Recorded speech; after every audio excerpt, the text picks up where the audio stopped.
My name is Emmet. I'm an assistant professor in farm animal clinical studies here in UCD, and I'm also the coordinator for extramural studies, or EMS, here at UCD. So EMS consists of the studies that you will do as a veterinary student enrolled in our veterinary medicine course that take place outside of the classroom, typically during your holidays, and outside the teaching term.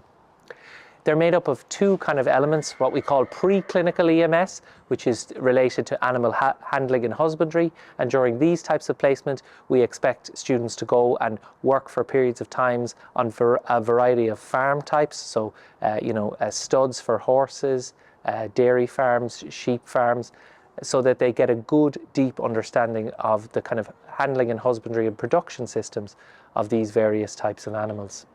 Then for in later parts of the course, so usually from stage 3 onwards, they will start to do what's called clinical extramural studies, or CMS. And this is really enjoyed by students. It's 24 weeks where they have to do placement in veterinary practices.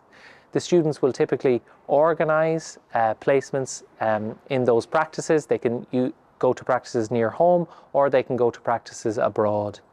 But we do require them to do core requirements within that in the various domestic animal species that they'll be taught in. So we'll get them to do placements in equine practice, in farm animal or production practice. We'll get them to do it in small animal practice.